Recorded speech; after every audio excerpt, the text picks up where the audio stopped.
Boa noite, sejam bem-vindas e bem-vindos ao Sesc Bom Retiro. Daremos continuidade hoje ao ciclo de bate-papos do Omodê, Festival Sesc de Arte e Cultura Negra para a Molecada. Uma mostra artística e educativa com o objetivo de enaltecer culturas afro-brasileiras na relação com as várias formas de ser criança, além de reverberar a importância de se pensar coletivamente a ancestralidade, o antirracismo e a diversidade na infância, através do convívio, do compartilhamento de saberes e da arte. Esse ciclo de bate-papos é direcionado ao público adulto, sem deixar de trazer as crianças, pois contamos com espaço dedicado a elas, com o espaço Afrobrincante, com o grupo Brincando na Quebrada. E estará em diálogo direto com as temáticas de curadoria da mostra. Esse é o terceiro dos encontros, chamado Olhar para as Infâncias Negras, Desafios do Cuidar, e propõe uma reflexão com base no exercício de sensibilidade e reflexão para desconstruir a ideia de uma infância neutra universal, reconhecendo as particularidades e as desigualdades que permeiam as vidas de crianças negras, em sua diversidade. Também se propõe a trazer a reflexão sobre como cuidar das infâncias negras em uma sociedade que ainda naturaliza o racismo e a violência, e sobre como podemos tornar presente práticas de cuidado que valorizem a singularidade de cada criança, seu contexto e suas potencialidades. Para compor o bate-papo, gostaríamos de convidar para subir ao palco Tigana Santana e Janaína Costa.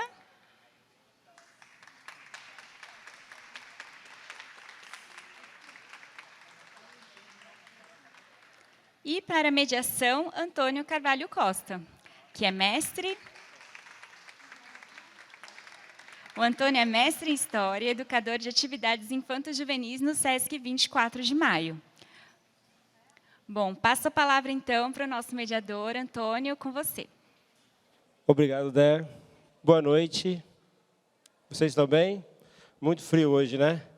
Mas a gente vai esquentar essa noite com o calor das nossas reflexões aqui. Eu me chamo Antônio, eu sou educador de atividades infantis juvenis lá no Sesc 24 de Maio.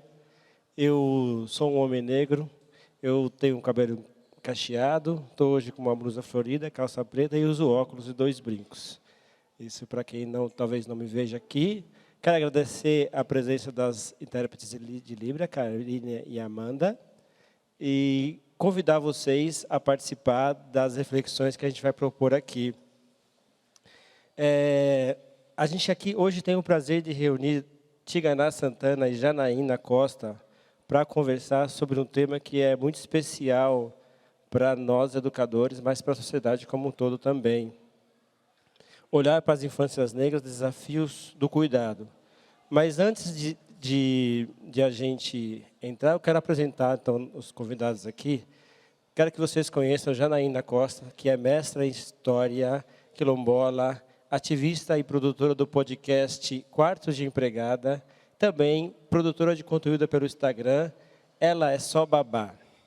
Tigana Santana, compositor, cantor, instrumentista, poeta, produtor, pesquisador, professor, tradutor e muitas outras coisas.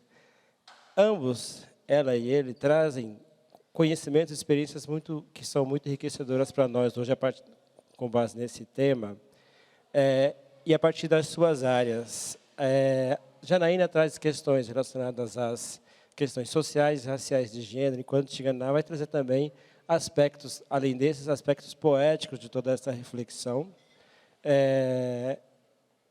Mas antes que a gente aprofundar aqui na discussão, eu queria propor uma questão inicial que fosse uma questão compartilhada por todos e todas nós que estamos aqui hoje, para que a gente consiga conhecer um pouco das nossas próprias infâncias. Eu queria que cada um trouxesse e tentasse fazer um exercício de memória aqui, de uma experiência de infância, como criança preta, de como essa experiência de infância tem a ver com a sua identidade como criança negra e com a experiência de cuidado. Porque cada um de nós tem uma memória, e essa memória, construída também durante a infância, faz parte daquilo que nós somos. Então, eu passo a palavra para a nossa convidada, a partir dessa reflexão, pensando que nossa jornada de aqui até hoje, né, os nossos convidados chegaram hoje aqui em São Paulo e passaram todo esse tempo pensando em trazer coisas bacanas para a gente aqui hoje. Então, gente, passo para vocês agora e aí a gente vai desenvolver o bate-papo. Na medida que vocês sentirem interesse de intervir, de falar e de perguntar, pode levantar a mão que tem um microfone rodando aqui, né? Como a Débora está por aí e a TT também. Tá bom? Só levantar a mão que a gente começa. Boa noite. Primeiro, muito obrigada pelo convite. Eu começo falando um pouquinho sobre a minha própria infância, né? Ele falou da memória da infância, do cuidado. E como eu sou de uma comunidade quilombola, rural, eu acho que uma das memórias que mais vem na minha cabeça, assim, é a questão do cuidado comunitário, né? Uma criança que acaba sendo cuidada por várias pessoas, e a gente estava conversando um pouquinho antes de chegar aqui sobre a questão da memória relacionada a pessoas mais velhas, e eu, ano passado, perdi uma pessoa que fez parte da minha infância, assim, do cuidado, de estar ali em todos os eventos, e automaticamente as memórias começaram a vir, eu comecei a pensar sobre coisas que eu não sabia que eu tinha guardado, eu achei que aquilo já não fizesse mais parte, mas quando eu perdi uma pessoa mais velha que cuidou, que esteve ali presente, muitas coisas voltaram na minha cabeça, na minha experiência, e eu comecei a pensar sobre a importância da afetividade de pessoas que fazem parte do nosso meio, e não necessariamente são os nossos pais, são as nossas tias, os nossos tios, são pessoas que participam indiretamente, trazem alguma coisa que contribui para a nossa identidade e que muitas vezes passa despercebido, que a gente não consegue atrelar. Eu aprendi a fazer tal coisa com tal pessoa, porque a gente associa primeiramente aos pais, aos tios, aos amigos mais próximos da família, mas nunca aquela pessoa que fez parte da comunidade. Então, eu fiquei pensando nisso enquanto a gente conversava antes aqui, e veio na minha cabeça. A minha infância, não diferente de muitas outras pessoas negras, foi uma infância complicada, uma infância de ausências, né, digamos assim, de desvantagens em muitos sentidos, desvantagens econômicas, desvantagens de interação com uma multiplicidade de pessoas. Foi num lugar muito específico, mas a partir daquilo, a partir do que eu tive, hoje eu penso que a pessoa que eu me considero, que eu me reivindico, tem muito a ver com essa capacidade que, muitas vezes, os mais velhos, as pessoas que estão no nosso vínculo, trazem para a gente, e a gente não consegue reconhecer no momento específico que aquilo está acontecendo. Mas, aos 30 anos, hoje, eu olho para mim e consigo identificar a educação de pessoas que não morreram sem saber que fizeram parte disso. Então, não vou me alongar. Eu acredito que a minha infância, hoje, se eu pudesse, de certa forma, direcionar algumas dos valores que eu tenho, eu direcionaria para pessoas que, infelizmente, não podem mais me ouvir porque não estão aqui, mas que, com certeza, contribuíram para a mulher que eu sou agora. Obrigado, Janaína. Passo por ti, Ganá, então, tentando também entrar nessa mesma reflexão, né, de que a importância da comunidade e das pessoas mais velhas, dos anciões, dos nossos griots, para a nossa formação. Isso faz parte do nosso repertório cultural e da nossa ancestralidade, cujo tema, Tigana Santana, nosso professor e especialista, conhece bastante, né, das cosmologias Congo-Banto. Então, por favor, querido. Vamos lá. Boa noite a todas as pessoas aqui presentes. Quero falar da minha alegria de estar aqui, de ter recebido esse convite tão especial. Quero agradecer a toda a organização do festival, cumprimentar também a Janaína, o Antônio aqui, e a vocês, né? Obrigado, né, por estarem aqui. Bom, eu tive uma boa infância, né? Com a presença da minha mãe, né, pai, avós, que marcam tanto a vida de uma criança, né? Eu ainda tenho um avô com quase 100 anos, né? E a minha avó faleceu aos 92. Foram casados por 72 anos. E a minha vida é basicamente marcada também por essas figuras fundamentais. Com meu avô eu aprendi a ouvir música. Sou músico e aprendi a ouvir música com meu avô, né?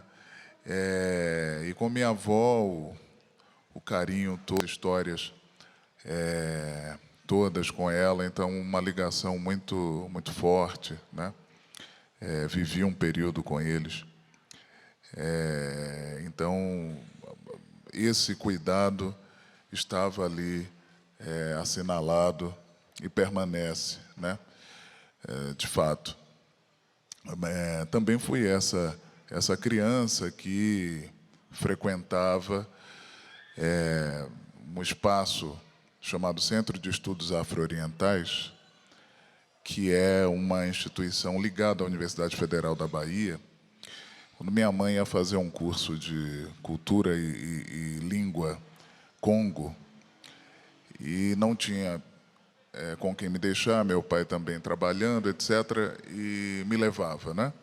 Então, eu era aquela criança de 5 anos que frequentava esse espaço, a única criança circulando por ali. Quando minha mãe aprendia um pouco da língua banto, kikongo, e quando chegávamos em casa, ela achava que estava ali brincando, estava disperso e tal, mas eu lhe dizia absolutamente tudo que tinha acontecido, né? E ali eu acho que ficou uma semente do meu interesse por línguas africanas. Também a própria experiência no candomblé, desde criança, não é? De poder ter a relação com as forças que a gente vê, aquelas que a gente não vê. Isso me foi absolutamente formativo. E é muito interessante como isso se processa, um pouco, pelo menos na cabeça da criança que fui, de repente uma força que vem em alguém, não é? E que tem a mesma materialidade que o colega da escola e que um amigo, não tem essa distinção entre uma força encantada que esteja distante, né, e as pessoas com as quais a gente convive. Todo mundo faz parte da comunidade, né? E disso eu me lembro bem, uma criança transitando ali entre essa encantaria e a vida como corria, e ir à praia, ou atravessar a rua com cuidado, ou ir à escola, não é? E também fez parte da minha infância toda a discussão em torno do que seja a negritude, né? Os meus pais foram fundadores do Movimento Negro Unificado na Bahia, se conheceram, na verdade, ali, né? E então isso era algo que circulava também. E o próprio Ileaie, não é, do qual minha mãe é diretora e tal, ir para lá e aprender com as letras das canções, com as cores dos tecidos, aprender também que a dimensão estética ela se pode unir à dimensão política e de conscientização, aliás, das formas mais efetivas para que isso se dê, para que a gente se situe no mundo, né? Então, é isso, fui essa criança que ficou lá e cá nesses trânsitos, né? E que está aqui ainda completamente. Tudo que eu sou ainda está lá. Algumas coisas foram adicionadas, não é? Só isso, mas ainda está lá, né? É isso. Obrigado, Tiganá. É exatamente isso da gente, é encantador. Eu acho que a gente, quando as crianças estão, elas reivindicam o afeto, elas reivindicam o cuidado, porque a partir desse cuidado ela aprende, e aprende a linguagem tanto do afeto quanto do cuidado, né? É uma forma de aprender, é uma forma de olhar para o mundo, e é uma forma também de se manifestar, de se colocar presente no mundo, né? A relação com o encantado não é só a relação que acontece dentro dos terreiros, é a relação que acontece aqui, nesses momentos, as crianças com os seus encantados a todo momento, como portadores e como transmissores disso, né, de uma sabedoria. E a gente, esse cobertor que nos aquece, que nos protege quando somos crianças, que é o cobertor do afeto, do carinho, ele também é o cobertor dado por outras referências da nossa comunidade. Esse é o cobertor da cultura, esse é o cobertor do terreiro, esse é o cobertor da música, da dança, né? A gente precisa, de alguma forma, possibilitar que a criança se cubra também com esses cobertores para que a gente fortaleça as identidades, né? E quando, a partir disso, a criança vai fazer suas leituras do que é afeto, né? Mas também vai fazer suas leituras do que é ausência, do que é a falta. E a gente, já entrando assim um pouco no tema do olhar para as crianças, quando a gente pensa em olhar, a gente também pensa em não olhar. Quando a gente pensa em cuidado, a gente pensa também em não cuidado. Ou seja, essas instâncias para as infâncias negras caminham um pouco juntas, né? Acho que os dois relatos aqui trouxeram experiência, a Janaína um pouco mais conhecendo a história dela, de uma militância em torno da relação com os cuidados, com o babá, né? E o Tiganá com a relação da presença no trabalho da mãe. A gente vai, então, conversar sobre um pouquinho isso, né? Sobre alguns silêncios e alguns estereótipos que incidem sobre as infâncias, principalmente quando ela está desamparada pelo seu cuidador principal, ou seja, não tem aquele olhar principal, porque eu preciso trabalhar, porque estou numa função de trabalho, mas também por falta de uma comunidade, né? E a gente tem uma referência aqui do Kindesi como uma proposta filosófica de aprendizado, de envolvimento da comunidade em todo o cuidado. Então, eu queria que vocês comentassem um pouco isso, né? Quem se sentir à vontade, primeiro ou depois eu primeiro, a gente pensar um pouco sobre isso, sobre a criança que está no espaço profissional e que aí, quem cuida da minha criança quando eu estou cuidando da criança alheia ou da casa alheia, né? Eu também fui uma criança que ia para o trabalho da minha mãe e aí eu precisava estar em algum lugar, né? Eu precisava estar em algum lugar. Então, por favor. Bom, esse tema de quem cuida do filho, da criança, de quem está ali, né, cuidando de outra, é um assunto que eu discuto muito no dia a dia, principalmente pela história da babá que tem o filho, mas que não consegue e não pode se dedicar ao seu próprio filho, porque ela precisa, por condições materiais, cuidar do filho dos outros, né? Eu, por exemplo, não tenho filhos, mas eu lido muito com mães que tiveram que deixar os filhos em casa, com avós, com a famosa moça que cuida e que cuida de mais 8, 9 crianças no mesmo espaço, que, na verdade, é um olhar, passar uma olhada, porque não dá para cuidar, sentar, brincar, porque isso exige tempo, e são muitas crianças, e ela não consegue. E, ao mesmo tempo, essa mãe que deixou esse filho ali está, de repente, dormindo num trabalho, cuidando 24 horas por dia do filho de um patrão, normalmente uma criança branca, quando essas mulheres são, por exemplo, o trabalho doméstico é realizado em 65% por mulheres negras. Então, existe uma maioria de mulheres negras que estão deixando seus filhos... Aquelas que estão podendo deixar no mesmo estado, ali num bairro específico, e cuidar de outra no outro bairro, é uma questão. Mas tem aquelas que, não, por exemplo, a minha irmã, que teve que deixar os filhos lá em Minas, vir para São Paulo, trabalhar e não poder cuidar dos próprios filhos enquanto ela estava cuidando dos filhos dos outros. É uma questão que eu acho que é uma das faces que eu considero mais cruel do trabalho doméstico, é a mãe que tem que se dedicar a outra criança 24 horas por dia, sem poder saber se o filho dela comeu naquele dia, se aquela febre que ela deixou a criança em casa, se aquela febre já passou, se ajudar a criança na lição da escola, ela não consegue, ou quando ela chega em casa, ela tem 1 milhão de tarefas para fazer e não consegue se dedicar, sentar, olhar, porque ela tem que fazer 1 milhão de coisas dentro de casa, mas ela passou o dia inteiro vigiando a criança, vigiando o sono de outra criança, o que a criança estava comendo. Então, tem essa questão, para mim, ela assim, me atravessa de um jeito muito forte. E agora mesmo a gente está, de certa forma, relembrando, né, relembrando os 3 anos do caso Miguel, que é especificamente sobre isso, sobre uma mãe que teve que levar o filho junto para o trabalho e acabou da forma como acabou, né? E, novamente, a gente está chegando no período de férias escolares. Muitas mães estão nos seus trabalhos cuidando de outras crianças e os seus filhos estão presos dentro de casa.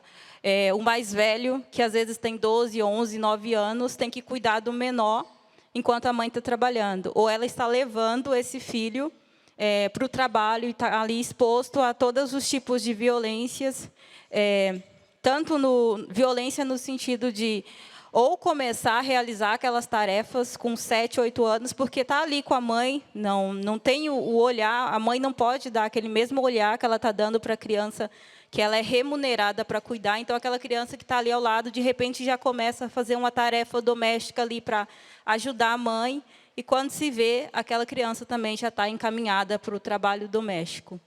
Então, esse cuidado, muitas vezes, muitas vezes não, eu acho que quando a gente olha até para a própria história do Brasil, a história de mulheres negras foi sobre ter que negar o cuidado com os próprios filhos forçosamente para cuidar de outras crianças. Muitas mães não tiveram oportunidade de serem mães dos próprios filhos, porque esses filhos foram tirados delas. Enquanto isso, elas tinham que estar ali cuidando de outras crianças. E isso, ainda que não seja uma situação que a gente pode dizer causa e efeito, é a mesma coisa, a gente pode sim pensar no caso das babás, das mulheres negras que precisam, por condições materiais, deixar seus filhos em casa, deixar seus filhos em outros estados, com outras pessoas, para se dedicar materialmente, por uma questão de eu preciso cuidar, mas o meu cuidar, de repente, tem que ser o levar o alimento para casa, pagar o aluguel, pagar a pessoa que vai cuidar, e não pode ser o cuidado que eu dedico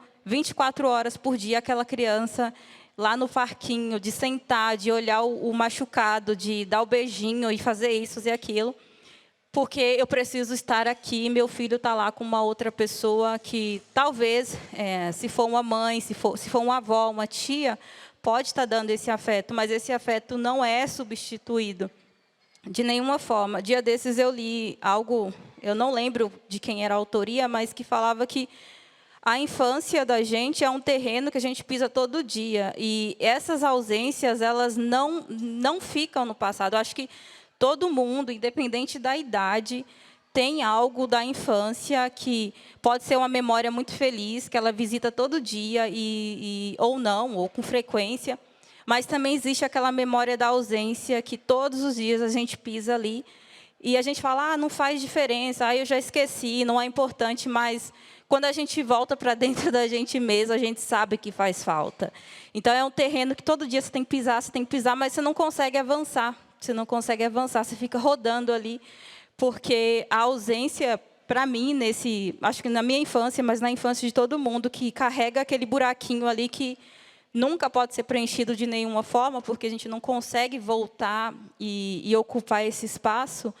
Eu penso que a oportunidade de estar com uma criança hoje, independente dessa criança ser o nosso filho, ser o nosso aluno, a gente ser o nosso amigo, porque também é muito bom a gente ser amigo de crianças. É muito bom quando uma criança considera que você é amigo dela. Acho que é a coisa mais bonita. Eu acho que é sempre uma forma de, se não reparar, da gente ir aos pouquinhos diminuindo esse espaço que está ali, que está na nossa ausência, né? E eu gosto muito sempre de trazer a Bell Hooks para falar disso, para falar sobre como a gente não pode voltar lá e resolver aquele problema. Mas a gente pode sempre, a partir de um ponto que cada um sabe qual é o seu. O meu ponto pode ser diferente do outro, a gente pode começar um novo ciclo, a gente pode romper com alguma coisa que está faltando na gente. E a oportunidade de fazer isso é sempre com a criança mais próxima que a gente tem, né?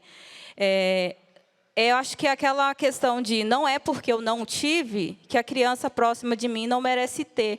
Eu acho que é justamente por a gente saber o quanto faz falta e ter que conviver na vida adulta com esse buraco que nunca foi preenchido, é que a gente tem que pensar que a criança mais próxima da gente não precisa crescer com esse espaço de lacuna. Às vezes o pai, a mãe, o tio, a tia, a pessoa mais próxima dela não está conseguindo suprir. E esse buraco está começando a formar. Mas se você, de repente, é um amigo dessa criança, é uma pessoa que considera essa criança importante na sua vida, você já pode meio que, aos pouquinhos, começar a remediar isso, né, de certa forma. Então, eu acho que o cuidado, e a Bell Hooks fala muito disso, o cuidado ele não pode, de nenhuma forma, coexistir com abuso.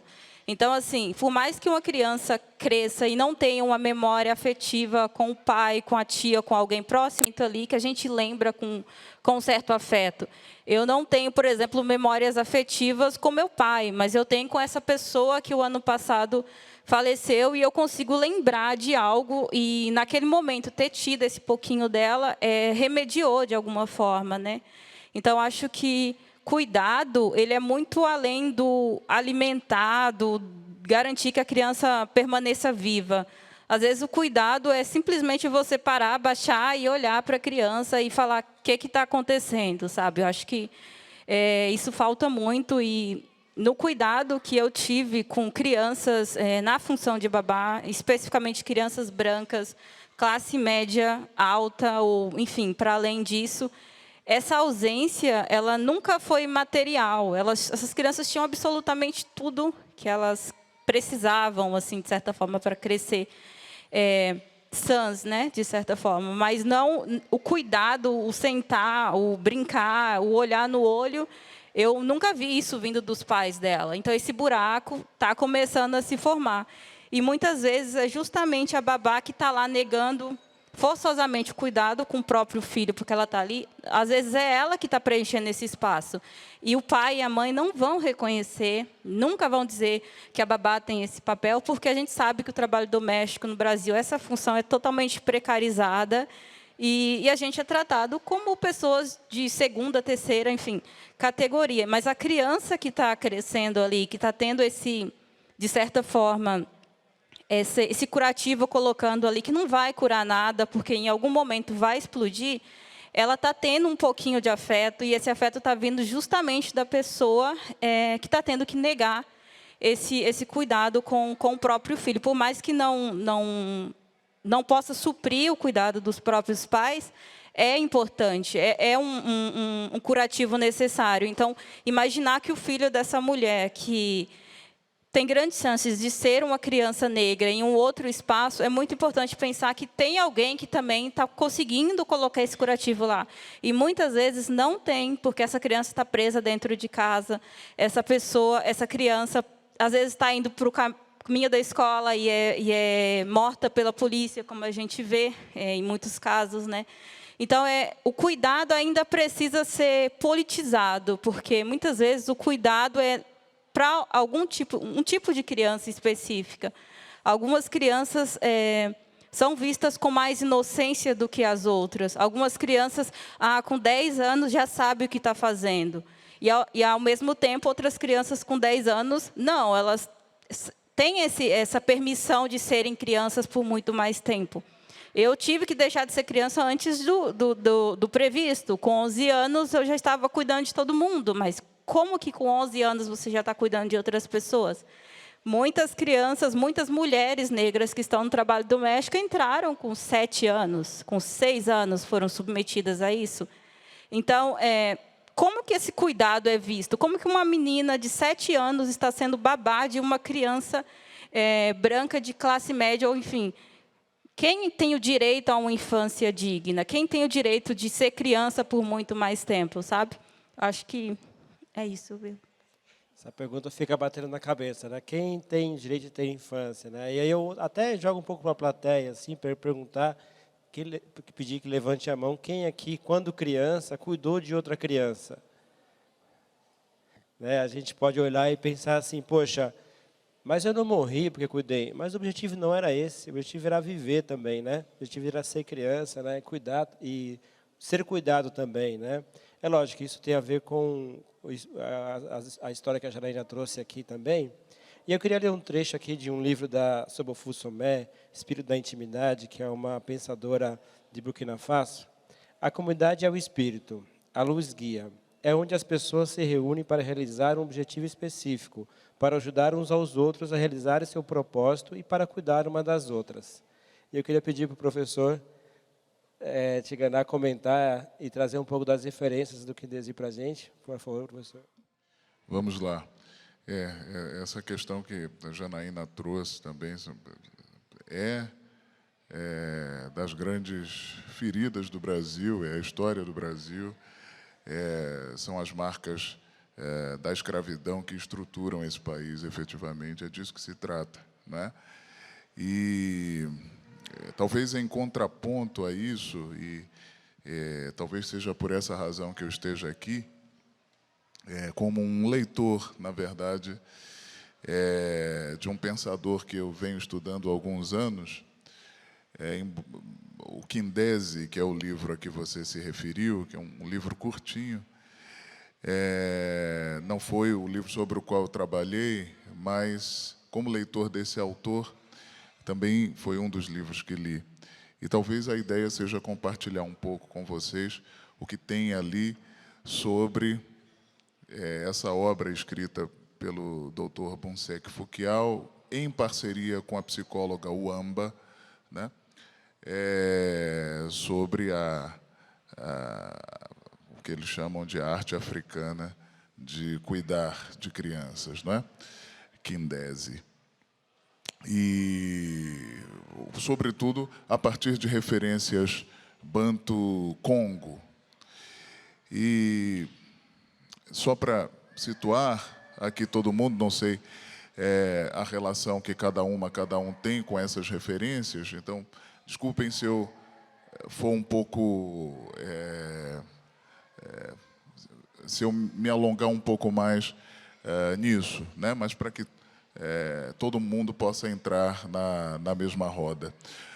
Quando a gente se refere aqui às referências Banto-Congo, especificamente se refere a referências culturais, existenciais, cosmológicas do continente africano, que vem da região, de uma região do continente que compreendia a civilização, a cultura conhecida como Congo, que não é o país República Democrática do Congo, né, ou República do Congo, né, que viraram esses dois países, né, também conhecidos como Congo-Kinshasa e Congo-Brazzaville. Aqui, a civilização Congo compreendia, sim, boa parte desses países que viraram Congo, e Angola também, né? Cabinda, né? Que oficialmente faz parte de Angola, mas é um embrólio. Então, toda essa região. E se trata de uma civilização complexa que exerce uma influência bastante importante em muitos aspectos do que a gente pode chamar de cultura brasileira. Não só, né? Também a civilização Congo está presente no Haiti, a civilização Congo está presente nos Estados Unidos da América, a civilização Congo está presente em Cuba, né? E por aí vai. E tem uma civilização cuja língua, Kikongo, também tem uma influência importante no português que a gente fala aqui no Brasil. A gente fala uma série de termos que vêm da língua Banto-Kikongo. Não só, outras línguas, sobretudo Banto também, como Quimbundo, Umbundo, etc. Esse é o português brasileiro, né? Enfim. Então, dito isso, vem a partir do que o Fukiau nos traz um referencial importante para a gente pensar nesse cuidado com relação, não só à criança, com relação ao mundo que se traduz como pessoa, né? Quer dizer, cada pessoa diz a cosmologia Congo, é um sol vivo, né? É um sol vivo. E que, como sol, desponta, chega ao seu meio-dia, né? E depois se põe, né? Vai para o ocaso, o crepúsculo, né? Também se despe de materialidade, se despe de corpo, para visitar aquilo que a gente não conhece, o insondável, né? E a criança é a fase, portanto, em que esse sol desponta, né? E todo estágio de ser, evidentemente, exige cuidado. Então, a primeira coisa que eu destacaria aqui é que não há uma fase que exija mais cuidado do que outra. Ou seja, a infância não é dissociada, desgarrada de toda uma inteireza de existir, né? Os cuidados, que são comunitários, né? Tem um provérbio congo que diz assim: uma criança no útero é do cuidado da mãe. Uma criança nascida, quer dizer, portanto, um bebê no útero é do, né? O feto é do cuidado da mãe. Nascida, criança, é do cuidado da comunidade, é do cuidado de todo mundo, né? Então, é interessante a gente pensar que essa infância é uma fase que também, quer dizer, que vai ali florescer para outras, e a nossa atenção tem que ser para tudo, né? Uma vez, numa palestra, o Foucault disse: quem é a pessoa mais nova que está aqui, né? A criança mais nova. Então, tinha uma criança de 5 anos, né? Aí ele disse assim: não, quem garante que ela é, né, a pessoa mais nova que aqui está? Porque esses 5 anos são a consequência de tanta coisa que aconteceu antes, né? São a consequência do Big Bang, por exemplo, né? Então, ter 5 anos ou ter 50, em alguma medida, são similares, com diferenças, né? E entre os Bakongo, há uma função que é bastante significativa, que é a função da ou do indese, que é a pessoa que cuida, né? Que cuida das outras pessoas, de crianças, da comunidade como um todo. O kindese é, portanto, a arte de cuidar das pessoas. Vem de um radical verbal leia ou lesa, como variante, que significa tomar e dar cuidados, né? Quando se cuida, se recebe cuidado também, né? E a figura que pode ser homem ou mulher, né, que cuida das crianças, em geral, se dividem em 3 categorias, tradicionalmente entre os Bakongo, né? As ou os indese, que são jovens, as e os indese, que são velhos, e essas pessoas extremamente respeitadas e que ali vivem mais, estendem o seu saber à criança, né? De que cuida, e a criança recebe diretamente da grande fonte de saber daquela comunidade todos os cuidados, né? E também as e os indese ocasionais, né? Aquelas pessoas que de modo emergencial vão cuidar ali das crianças. O que o Foucault e o Wamba dizem? É que era absolutamente comum entre os Bakongo que, sobretudo, as mulheres fossem trabalhar na agricultura, no serviço militar, se tornassem generais, etc., porque havia, indese, homens ou mulheres que cuidavam de suas crianças. Há muito tempo. Há muito tempo. Cuidavam de suas crianças e tanto os homens quanto as mulheres iam para suas funções externas. Depois voltavam, em geral, 6 horas da tarde, e estavam ali com as crianças e tal. sem problema algum, né?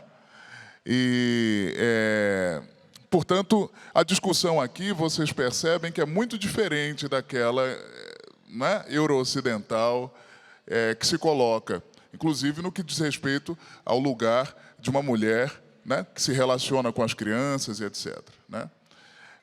E que trabalha dentro da comunidade ou não, é uma coisa de outra ordem, de outro lugar aqui, né? Então, é por isso que eu refuto sempre os discursos universais, né? De que, né? Todo homem em toda cultura, toda mulher em toda cultura, toda criança em toda cultura, toda mãe em toda cultura, isso é muito perigoso, né? Então, isso, em linhas gerais, que o Fouquial fala em relação a essas figuras que cuidavam das crianças na comunidade. O interessante é que também, e isso a gente tem aqui nos candomblés de linhagem Congo-Angola, né, as forças encantadas que se cultivam chamam-se Inquice, em linhas gerais, que aqui, na diáspora afro-brasileira, se estabeleceu como correspondência, digamos assim, aos orixá na cultura Nagô, Queto Nagô, né, ou aos Vodum, na cultura Jeje, etc., né? São as forças encantadas que se cultivam, elementos da natureza, né, que se cultivam nesses espaços de existência, né? Pois muito bem, Inquice, que foi a palavra que eu falei, vem de um radical que é quinça. Quinça significa cuidar, né? Portanto, essas forças encantadas cuidam do que existe, cuidam das pessoas, né? Como um ou uma indese cuida das crianças, né? É exatamente a mesma relação, né, de cuidar para a comunidade, para brilhar como um sol vivo, né, cuidar das etapas desse sol vivo, que é cada pessoa que existe, né? Essas forças estão aí também justamente expandindo esses cuidados para que as pessoas existam, vivam da melhor forma possível, né? Experimentem viver, né? Sem um objetivo específico, sem uma função específica, um ofício específico, senão viver, que é o maior de todos eles, né? Essas forças cuidam das pessoas nesse sentido, né? E as pessoas, de volta, cuidam também dessas forças que continuem a existir, né? Porque só existem a partir desse cuidado que acreditar, cultivar essas forças também, né? De modo mútuo. Então, é muito interessante como, dentro dessa cosmologia, o cuidado ocupa esse lugar absolutamente central, né? A gente sai do plano do Quindese, vai para o Inquice e está lá o Quinça de cuidar igualmente, né? E esse cuidar também necessariamente coletivo, comunitário, porque senão não faz sentido. Muito obrigado, Tiganá. Muito obrigado, Janaína. Gente, olha só, e a gente assentou algumas ideias aqui. Eu queria abrir para vocês agora, para vocês comentarem, colocar questões, se quiserem. Pode levantar a mão, e tem um microfone com a Dé. E eu vou contando algumas histórias para vocês aqui também, como participante aqui na mediação. E dizer para vocês que eu fui um cuidador, quando criança, de um menino chamado Tiago, que era vizinho. E era muito curioso, porque esse menino ele tinha um tempo especial, e a mãe ia trabalhar e deixava ele comigo. E eu achava curioso esse nível de confiança. Ele era um menino de 12 anos e cuidava de uma criança de 2. E hoje eu trabalho no espaço de brincar com bebês. Então, eu faço uma associação direta da minha história, cuidando dessa criança, e da minha atuação profissional, mas também foi com aquela pessoa, aquela família, que eu conheci outras formas de ser, inclusive, né, que não conseguia vivenciar na minha casa, porque a mãe estava cuidando de uma outra pessoa, da casa de outra pessoa. Então, em alguns momentos, isso que a Janaína trouxe no início, de ter alguém que olha nos seus olhos, quando criança, que não precisa ser necessariamente a mãe ou o pai consanguíneo, mas a comunidade como si, é um privilégio e é muito importante. Ter alguém que te escuta quando criança é um privilégio e é muito importante. Ter alguém que amarra os sentidos da sua existência quando criança e te dá condições de poder exercer a linguagem, exercer a fala, exercer o falar. E aí, não necessariamente esse falar é muito tranquilo, esse falar não necessariamente é um falar que vem sem contradições, sem o peso.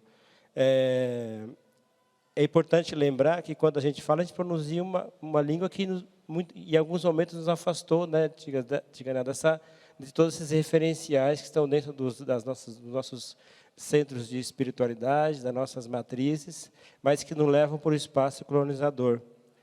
E tem uma pensadora que elaborou uma referência, uma pensadora americana, a síndrome pós-traumática do escravizado. É a Joy DeGruy.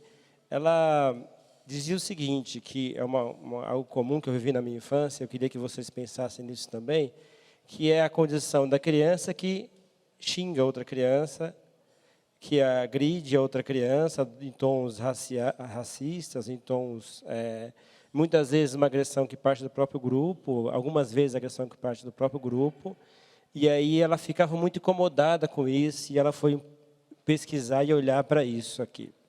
Esperar, querida, voltar. E ela foi perceber que isso tinha a ver um pouco com o espírito de preservação de muitas mães, que, para livrar as crianças escravizadas, que poderiam ser escravizadas de assediadores escravistas, ela depreciava a imagem da criança. E dizia, esse menino não presta, esse menino é indolente, esse menino não trabalha, justamente para livrar a criança do laço racista, né?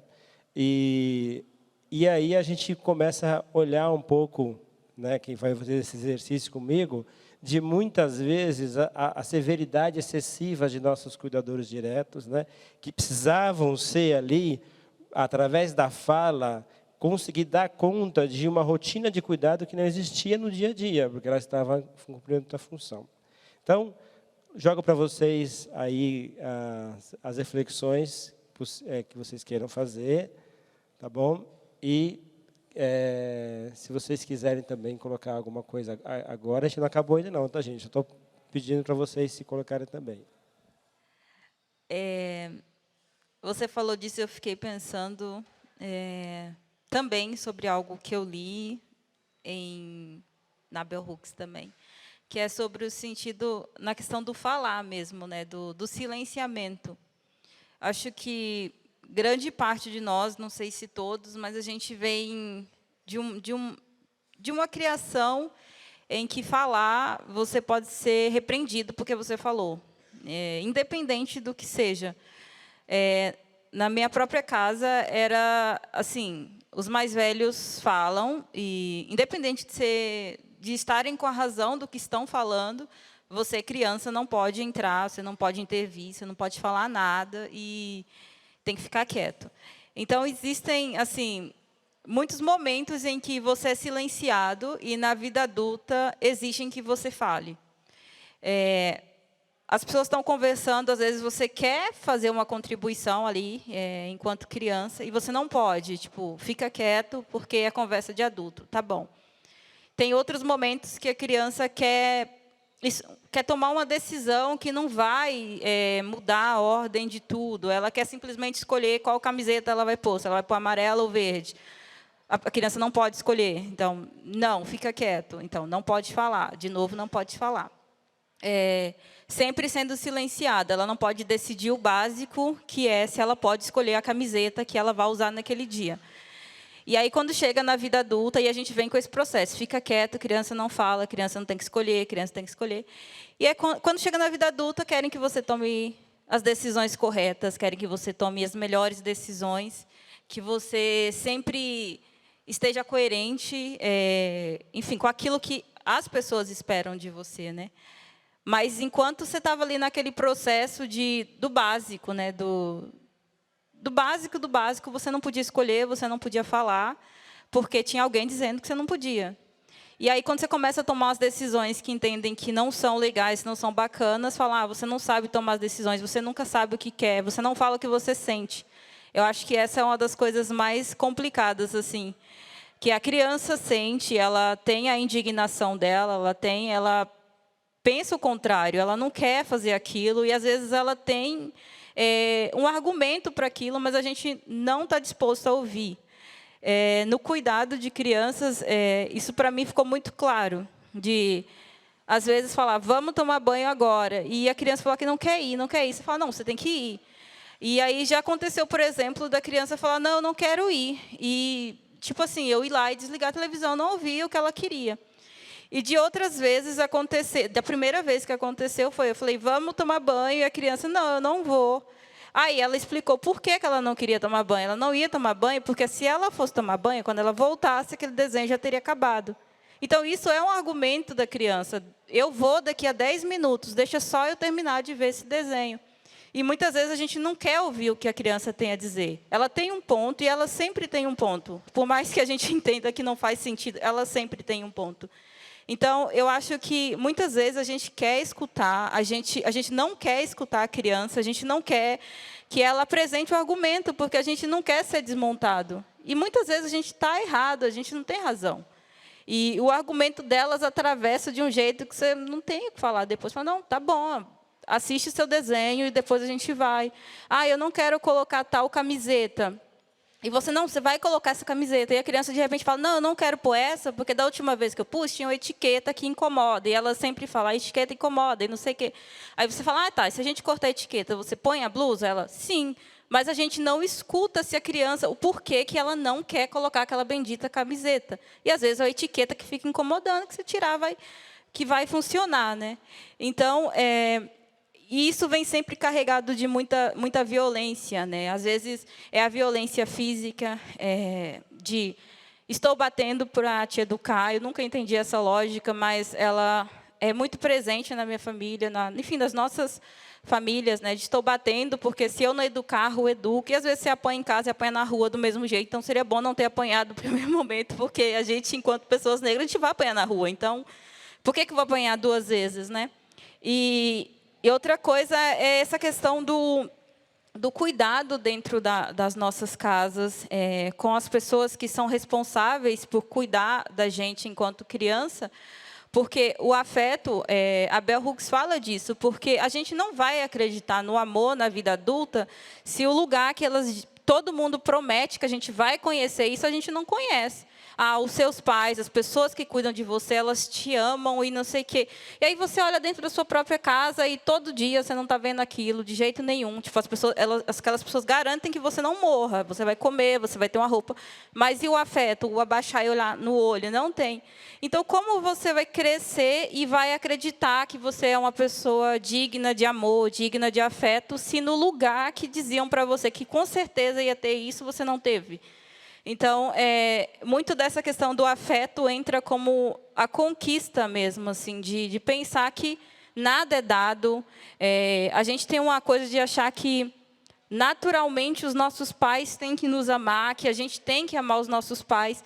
E a gente vê que tem muitos casos de pais narcisistas que, pelo amor de Deus, fazem da vida dos filhos um inferno. Então, tem essa questão de...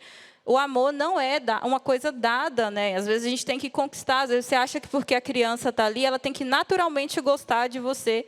E a gente não se dá o trabalho de conquistar as crianças, porque é assim mesmo, elas têm que ter esse sentimento. E na vida adulta, se você não está cultivando, você não está fazendo... com que ela se sinta acolhida, que ela fale, não, essa pessoa merece o meu amor, ela merece a minha atenção, e eu vou cultivar isso. E dentro da casa dela, ela também não tem isso.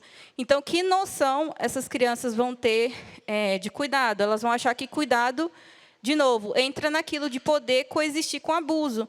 Meu pai e minha mãe me amam, mas tudo bem, eles me batem, tudo bem, eles fazem coisas que eu não gosto, eles não deixam eu escolher, eles não deixam que eu tenha opinião, mas eles gostam, eles me amam. Então, essas crianças crescem achando que é possível amor e abuso coexistir. E aí, quando vão para outras áreas da vida, de repente, relacionamentos, amizades, elas entram em lógicas abusivas, com pessoas abusivas, e elas seguem achando que o abuso e o amor podem coexistir. Porque, se na minha casa, que era o lugar que todo mundo dizia que ia estar naturalmente, que o amor, assim que eu nasci, nasceu o amor junto. Eu não tive, sempre teve abuso, então dá para coexistir. Então, é uma coisa muito complicada e eu acho que urgente da gente meio que quebrar esse ciclo. Eu nunca acho que é uma coisa que você pode decidir hoje e amanhã fazer e falar, nossa, pronto, já fui e consegui. Mas eu acho que é justamente isso do comprometimento e da conquista, de ver as crianças, mas não só as crianças, como ele estava falando, o cuidado ele está em todas as esferas. O cuidado conquistar as pessoas que estão perto da gente, seja afetividade, seja no campo de relacionamento, a gente precisa se dedicar a achar que a pessoa, independente dela ser uma criança, um adulto, um jovem, ela merece, e a gente tem que fazer o exercício da conquista. Porque muitos de nós, eu acho que grande parte de nós, vem dessa lógica de abuso e amor pode coexistir. Então, eu consigo mediar e passar nesse meio. Só que nunca dá certo, porque chega uma hora que uma coisa acaba falando mais alto que a outra. E nunca é o amor que fala nesse sentido, é o abuso, né? Olha, que eu nunca tinha pensado nisso, que eu tenho que conquistar meus filhos todo dia. Agora eu vou voltar para cá. E aí, geralmente eu converso com pais no espaço de brincada 24 de maio, pais homens, e eu acho curioso que muitos pais, eles às vezes não encontram repertório de fala na forma que é configurado uma espécie, um afeto, como o afeto é tratado de uma forma geral, como os nhenhenhens, as coisas. Então, desconsidera, às vezes não tem um repertório próprio de falar de afeto e consideram que, às vezes, não cabe ali esse lugar do afeto, né? E eu fico refletindo um pouco isso sobre o lugar da fala, da importância de falar para nossas crianças isso, dizer, olha, você é a pessoa que é amada todos os dias. A minha preocupação deriva de um amor, né? E a pessoa também, lógico, refletir sobre se aquele amor está gerando uma relação de amor, não, mas se aquela preocupação gera uma relação de inibição, de corte, de inibição.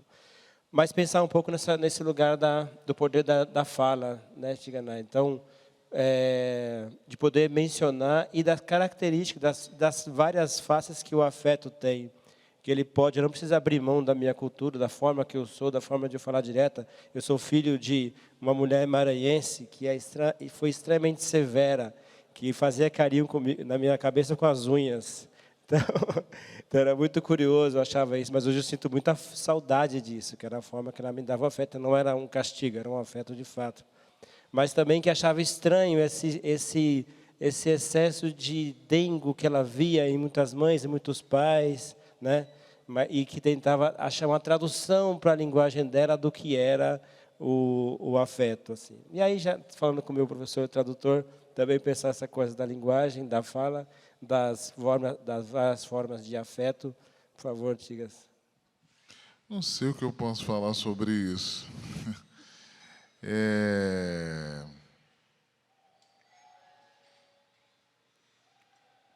O cuidado implica tudo. O que se diz e o que se ouve também é o estabelecimento de uma relação de cuidado. Né? Não é dizer qualquer coisa, nem escutar qualquer coisa. Né? O que é mobilizado quando a gente diz determinadas palavras, invoca determinadas situações por meio dessas palavras, e como isso chega às pessoas? Na medida em que se compreende que o cuidado deve ser com a pessoa como um todo, independentemente da fase em que esteja, não é qualquer palavra que se enuncia, né?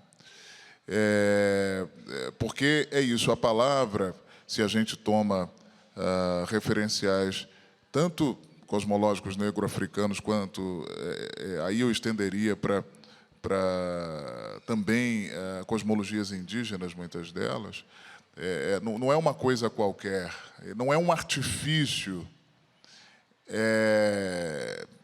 instrumental, né? A palavra é a pessoa é a palavra, né? É interessante a gente pensar que, quer dizer, os Guarani, o Ien, que é tanto fala quanto alma, né?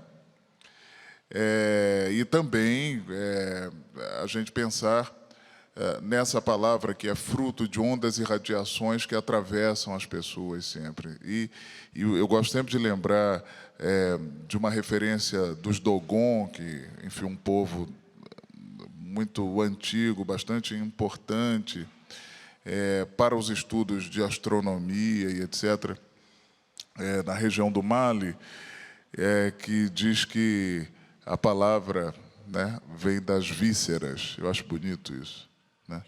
Vem das vísceras e, de repente, sai e chega ao outro. Quer dizer, tem uma dimensão física, quer dizer, orgânica da palavra, né? Portanto, um poder orgânico, inclusive um poder de realização. Não é uma coisa qualquer, né? E, portanto, chega a outra pessoa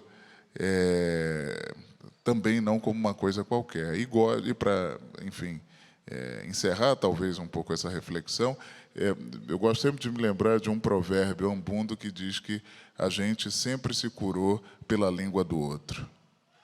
Obrigada. Boa noite, eu sou Eli. Eu trabalho com a primeiríssima infância numa rede municipal de ensino. E eu tive contato com Quindese, né, e com outras referências. A gente falou aqui um pouco do... Vocês falaram, né? Do afeto, que acabou atingindo a gente. Do afeto enquanto política, desse cuidar enquanto política, e a gente vivencia nessa esfera da educação infantil, exatamente se reivindica esse lugar do cuidar e do educar. E aí eu fico pensando como é que uma referência como Fouquial, né, não circula nesse lugar. Assim, como é que, quando eu apresento isso enquanto referência de fundamentação de um trabalho, as pessoas falam, mas em nenhum dos trabalhos veio essa referência, né?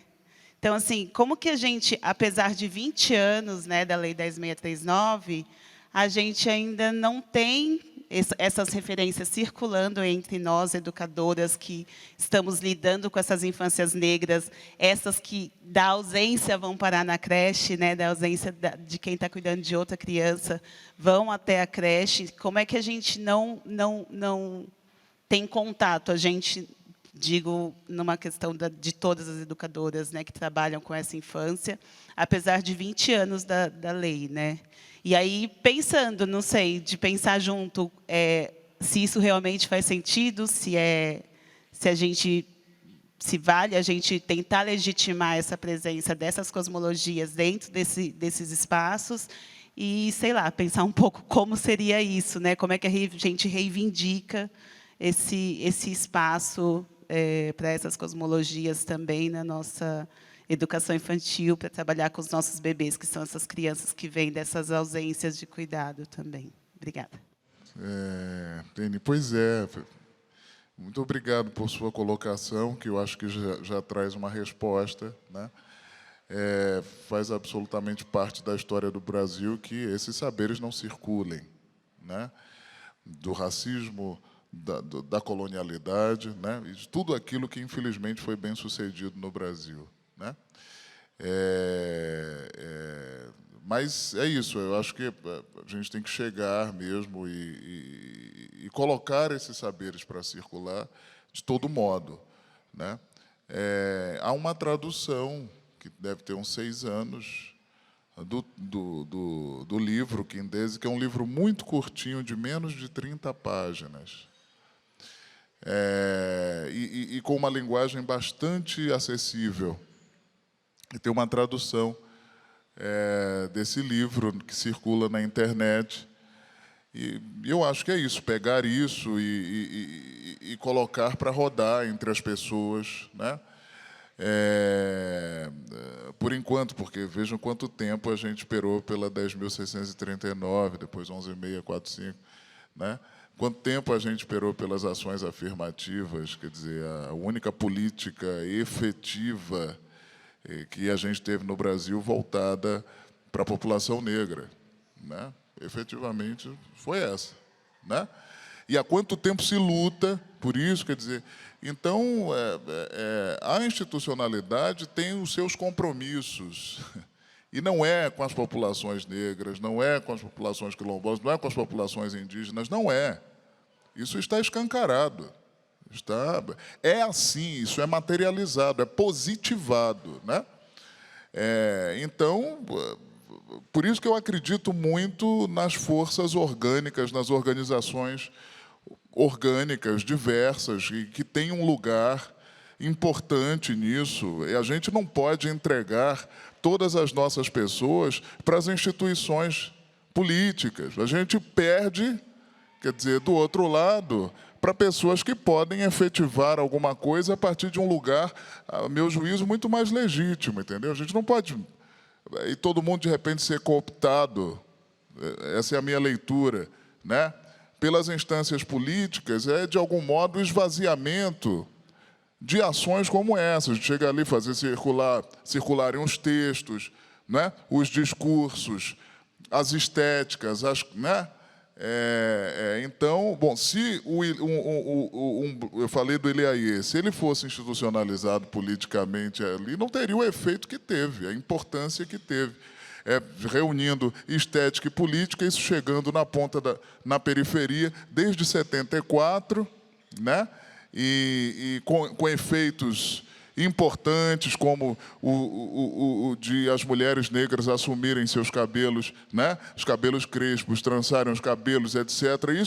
Isso a gente vê hoje aqui, mas o Ilê fez isso surtir efeito desde 74, vai fazer 50 anos, né? E chegar como assunto também na academia, etc. Quer dizer, se não fosse uma força orgânica, não teria essa eficácia, né? Então, é no que eu acredito. Claro, idealmente, na combinação entre o que vem como política pública e o que vem a partir das forças orgânicas. Agora, a gente não deve sempre desconfiar do tempo, das circunstâncias, das marés, né? Do que vem do institucional, porque isso tudo está assentado num outro propósito, né? Que está bastante evidenciado, né? É isso. Eu acho que uma ação como a sua, quer dizer, chegar lá, que está lá com a primeiríssima infância e fazer aquilo circular, entrar com o pé na porta mesmo, né? Não tem outra coisa. Boa noite. Eu vou fazer um complemento aí da colega, porque eu também atuo na primeira infância, na primeiríssima infância. Então, mas complementando a reflexão que a Eli trouxe, a escola também, principalmente da educação infantil, as crianças passam 10 horas, né, dentro desse espaço, então também as mães terceirizam esse cuidado, né, não só para terceiros, mas para a escola, no caso da creche, da educação infantil. E hoje a gente ainda, por mais que exista leis, existam movimentos, a gente vê ainda muito tímido essa questão de trazer efetivamente a cultura, a história afro-brasileira, né, para esse espaço como referência para essas crianças. E a gente vê também o despreparo, né, da rede de estar conseguindo efetivar isso e desmistificar, né, e não reduzir essa história ao 20 de novembro, né, com a peruca, né, afro e com os tecidos coloridos em apenas um dia. Então, eu só queria aqui provocar uma reflexão de como vocês enxergam isso e qual é a relação disso com o cuidado também com essa criança, né, de trazer para esse espaço em que ela fica tanto tempo essa questão da cultura e dessa identificação. Pensando um pouquinho no que ela trouxe aqui antes também, e somando com o que você tinha falado,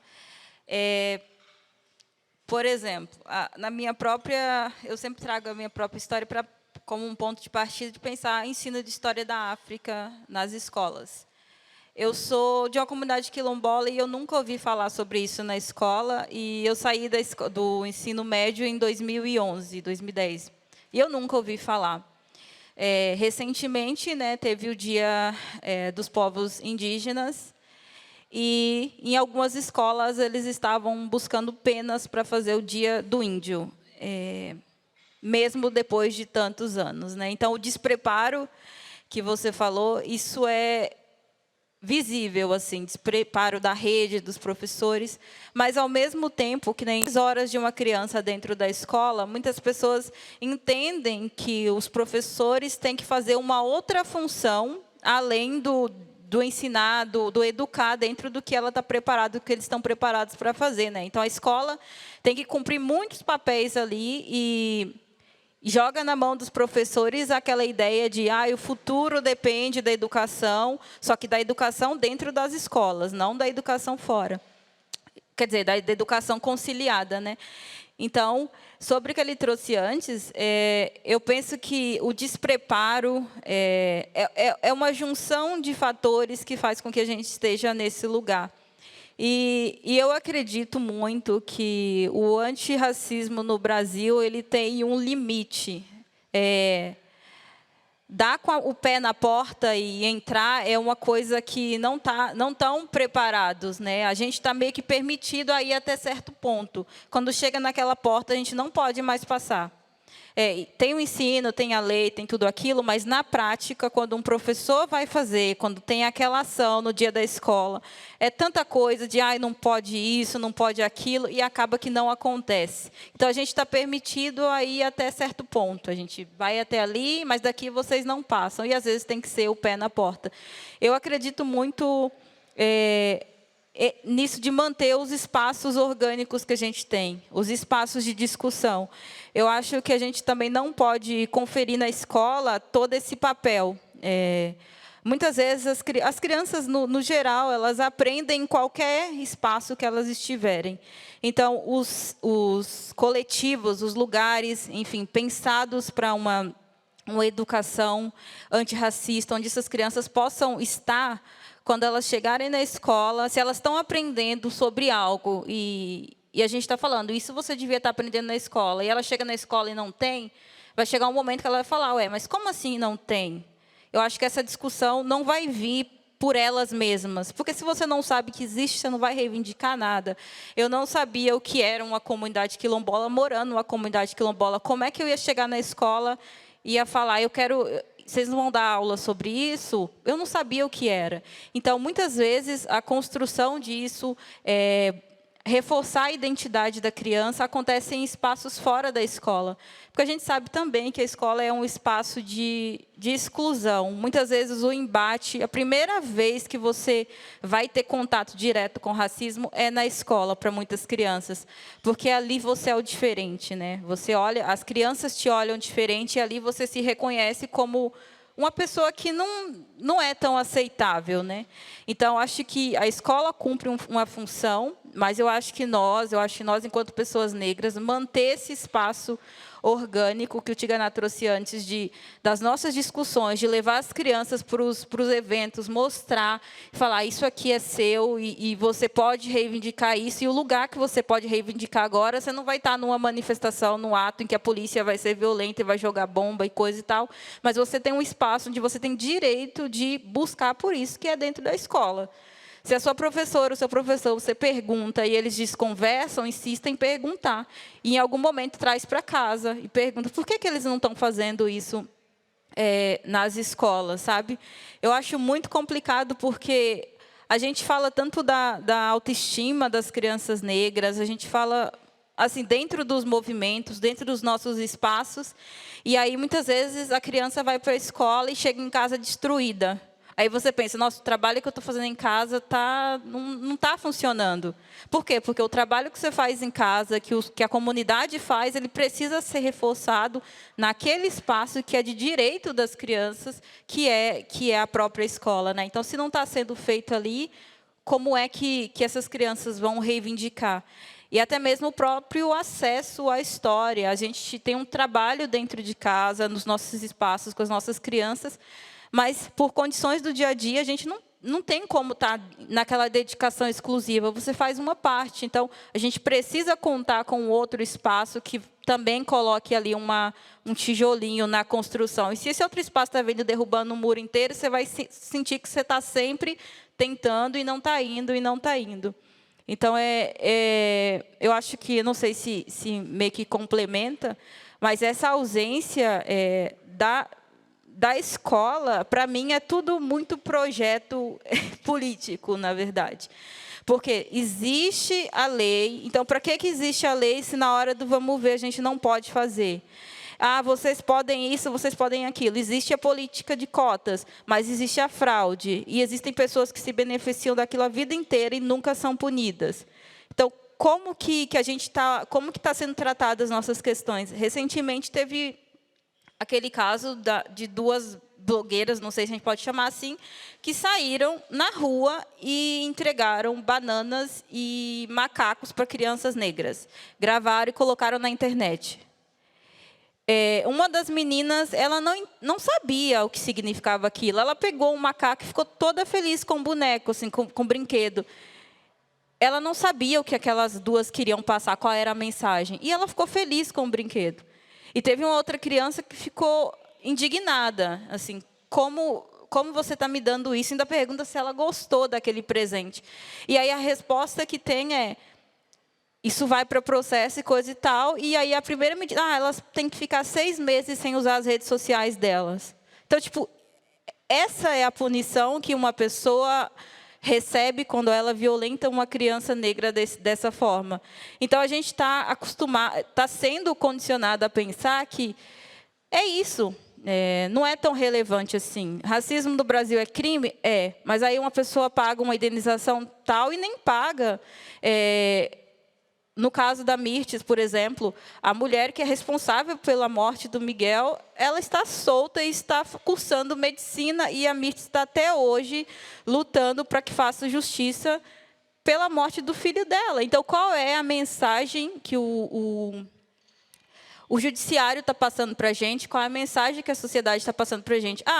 É um problema, mas vocês que se virem, vocês que resolvam, e a gente vai subir hashtag no Twitter, a gente vai falar, a gente vai colocar uma bandeira, mas isso é o máximo que a gente vai fazer.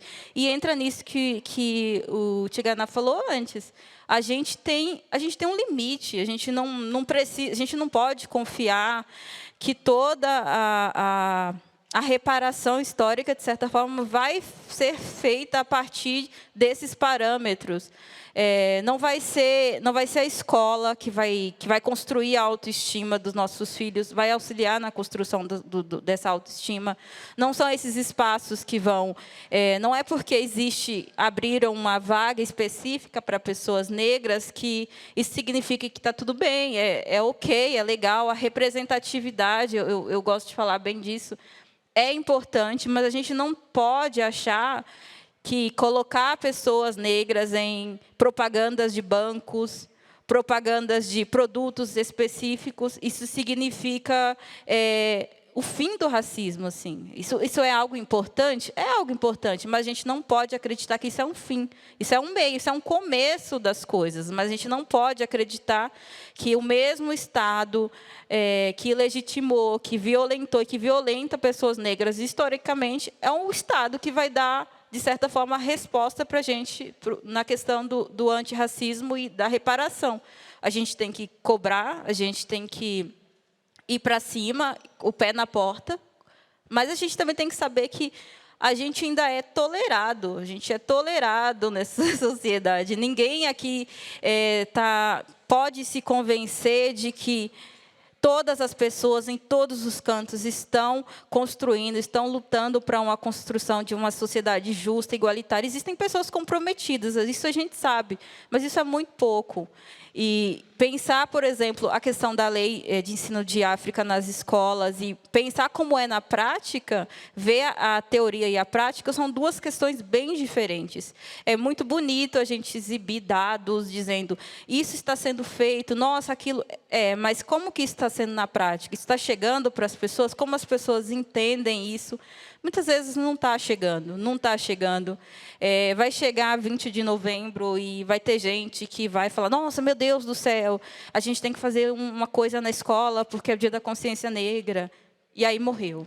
Aí vai chegar o dia dos povos indígenas, vão sair caçando penas aleatórias e pintar o rosto das crianças e falar, olha, é o dia do índio, como fazem, mas não vão reforçar o ano inteiro a importância da história indígena no Brasil, não vão reforçar o ano inteiro a importância da história negra no Brasil e no mundo, enfim, de modo geral, porque é algo pontual, é uma migalha muito específica que vem em momentos específicos. E eu acho que cabe mais a nós, pessoas negras, permanecer e seguir nesses espaços orgânicos e sem perder essa identidade, porque alcançou outro espaço. Eu acho que alcançar outros espaços não pode ser, de certa forma, sinônimo de abrir mão do que é nosso. A gente tem que ir e pegar aquilo que é nosso, alcançar aquilo que é nosso de direito, mas sem perder essa ideia de que a gente não precisa deixar um pouco da nossa negritude para trás, a gente não precisa deixar a nossa cultura ali escondido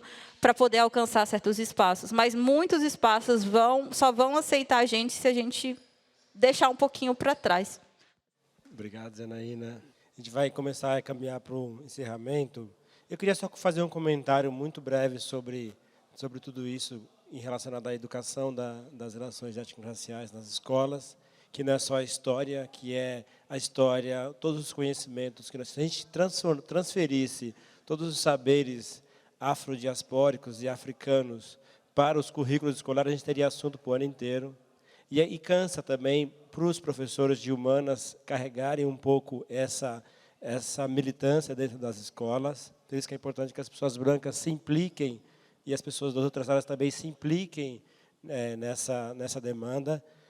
É importante perceber que o discurso de que eu não estou preparada não cabe mais. Já não sei se um dia coube, mas vivemos na sociedade e cada um tem um ponto de vista ou um lugar de onde olha tudo isso. Você precisa dialogar para saber se esse ponto de vista ele está da perspectiva antirracista ou não, ou ela está de outras perspectivas. Eu converso bastante com meu amigo João, que está ali, nosso basquete cultural sobre educação, e a gente tem percebido que isso cansa bastante, né?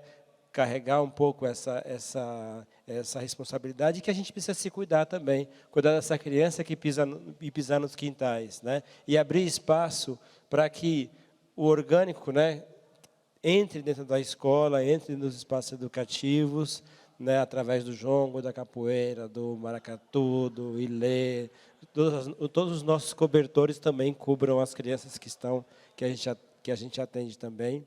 Que a gente estenda o que hoje é um privilégio, que é o olhar para a criança, permitir que a criança fale para as crianças pretas, a gente olhe e, nesse sentido, é importante racionalizar isso, olhar, aqui tem uma criança preta, a gente se perguntar, onde estão as crianças pretas nesse lugar? Todos os dias, quando a gente está na nossa sala de aula, nossos espaços culturais, nossos SESC, em outros, onde estão as crianças pretas? Porque se elas não estão ali dentro, elas estão em outro lugar, né? Então, a gente precisa se perguntar todos os dias. Eu agradeço imensamente, vou abrir a fala para os nossos convidado para as considerações. Já agradeço a presença de vocês nessa noite fria, já convido para esse cobertor importantíssimo que é o MODE, Festival SESC de Arte e Cultura Negra para a Molecada. O festival vai acontecer durante 3 meses. Eu tive o prazer imenso de participar da curadoria com outros parceiros do SESC e de fora do SESC também. A programação está muito linda, então venham. Até agosto tem atividade, e a ideia é que o festival instaure uma cultura de pensar a arte e a cultura negra para a infância. Tá bem? Então, por favor, queridos. Bom, eu também já começo agradecendo aqui a todas as pessoas presentes e agradecer por esse momento tão especial, né, a vocês, a fala da Janaína, a sua fala também, Antônio. Eu queria fazer breves comentários ainda em relação a essa nossa conversa, né? A partir do que foi colocado aqui. Veja, uma primeira consideração é que o que a amiga falou em relação a terceirizar, né, o cuidado para as escolas é uma questão realmente entranhal da estrutura social, uma questão difícil, complexa, que não vem de uma parte só, né, que não mobiliza um lugar só. Eu acho que mereceria muito tempo de conversa a esse respeito, porque são muitas as frentes, né, que levam a essa ação, né. Também queria lembrar, a partir dessa nossa conversa em torno dos espaços alternativos às escolas institucionais para educação, sobretudo da criança negra, proposição de uma reflexão da falecida professora Eugênia Lúcia Viana Neri, que foi bastante pioneira nessa reflexão, faleceu nova, aos 50 anos, já faz 30, em torno da... Bem, esse é o título da dissertação dela de mestrado, ela estava fazendo doutorado quando faleceu, o terreiro, a quadra e a roda, formas alternativas de educação da criança negra, né? Então, o terreiro de candomblé, a quadra, no caso dos blocos afros, mas serviria para as rodas, né, de samba e etc., né? Ou as quadras das escolas também de samba, e a roda era de capoeira, né? Com formas alternativas de educação para a criança negra. Ela ali da geração também da professora Ana Célia, que, de modo pioneiro, tratou da representação da criança negra nos livros didáticos, né? Ali, na mesma geração, ela, a professora Petronília, né? Então, lembrar dessas reflexões que antecedem as discussões de agora, dessas pensadoras tão interessantes, relevantes, talvez revisitar o que essas pessoas já diziam, né? É sempre bom a gente lembrar que há um fio de reflexões e de luta de muito tempo, né? Porque agora, no contexto das influenciadoras e influenciadores digitais, então, parece que tudo começou agora, que as discussões são de agora, e não há história em torno disso, né? Então, queria lembrar dessas pessoas. E também uma coisa que fica aqui, que eu acho que é um grande imbróglio e que a gente deve encarar, que é o seguinte: o Brasil é um país que está se tornando cada vez mais neopentecostal. E aí a gente tem uma questão para tratar de cultura afro-brasileira nas escolas, entendeu? Com crianças que estão no seio, muitas vezes, de um país que está se tornando cada vez mais neopentecostal. Eu tenho grandes preocupações com um país que está se tornando cada vez mais neopentecostal. Falo abertamente a esse respeito, porque não há respeito, né? Na prática.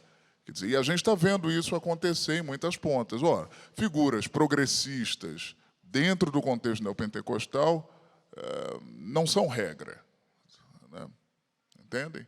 Então, são as religiões de matrizes africanas atacadas, as filosofias africanas e indígenas atacadas, né, as culturas quilombolas atacadas, e aí como é que a gente fica? Entende? Então, a gente tem esse imbróglio também aí, né, para enfrentar. É uma questão, né, que a gente não pode ignorar. Tem muita coisa de que a gente deveria tratar e não pode tratar por fundamentalismo religioso, né? Ignorante, irrefletido e excludente, né? E isso atinge diretamente as crianças que estão nas escolas, a sociedade como um todo. Quer dizer, é um contingente muito grande, cada vez mais de pessoas que, em boa parte, inclusive, elegeu, né, o governo anterior. Entende? Quer dizer, aliás, esse pensamento chegou ao Poder Executivo, não ignoremos isso, né? Então é algo com que a gente vai ter que lidar de modo cada vez mais adensado, né? Não queria deixar de dizer isso, né? E, no mais, agradecer a todo mundo, deixar um beijo carinhoso assim, e desejar vida longa ao festival. Enfim, obrigado mesmo pela oportunidade da nossa conversa. Eu também quero agradecer, mas também ficou um monte de coisa na minha cabeça que depois, inclusive, eu quero essa referência, porque é isso também, né? Algumas pessoas estão crentes de que inventaram a roda hoje, na verdade, se quando teve muita gente pavimentando o caminho para que, inclusive, a gente pudesse estar falando de alguns temas hoje. Então, depois eu quero essas referências. E acho que o medo, assim, o perigo também, isso que você trouxe, isso também me assusta, né? A gente fala a pergunta da amiga sobre o porquê, enfim, o que está acontecendo, tudo isso da negação, enfim, da dificuldade da implementação da lei. Eu acho que passa basicamente pelo mais básico, né, que é a demonização de absolutamente tudo que tem a ver com a África. E muitas pessoas, muitas escolas, muitos professores vêm dessa linha religiosa de negar, tudo bem ter grupos de orações dentro da escola, algumas pessoas aceitam, algumas escolas aceitam, mas quando é para fazer uma atividade que tem a ver com candomblé, ou qualquer aspecto que remeta à África, não pode, os pais vão lá, os pais entram dentro disso, que não pode isso e tal. Então, acho que isso que você trouxe, eu vou ficar com isso na cabeça também, porque é o mais básico de tudo, absolutamente tudo que tem a ver com a África, em qualquer aspecto, mas principalmente no aspecto religioso, é demonizado no Brasil. Acho que isso é uma das coisas mais urgentes, e tanto aqui como em alguns lugares da África, né, tá crescendo, e as próprias pessoas lá, em alguns lugares específicos, estão virando as costas, demonizando religiões, tradições africanas por conta dessa corrente, desse viés religioso. Então, é um negócio preocupante. Mas, no geral, muito obrigada pela oportunidade, muito obrigada pela companhia de todo mundo aqui hoje. Foi um prazer gigantesco poder vir aqui e poder falar de Bell Hooks, porque todos os lugares que eu vou, eu levo a palavra de Bell Hooks. Toda quarta-feira, 19 horas, a gente tem rodas de conversa aqui no Sesc Bom Retiro, Festival Modé. Participe, venham, traga todas essas inquietações e participem. Ok? Boa noite para vocês, bom descanso, bom retorno às casas. Muito obrigada, Tigana Santana, Janaína Costa e Antônio Carvalho Costa. Reforço aqui o convite do Antônio. Na próxima semana, dia 5 de julho, a gente vai ter a mesa O Corpo Negro Educador, com a Kilson Oliveira e o Tiago Euninho. E obrigada a Karina Oliveira e Amanda César, que garantiram aqui a nossa tradução e interpretação em Libras. Obrigada. Boa noite a todas e todos. Muito obrigada pela presença. Continue acompanhando a nossa programação.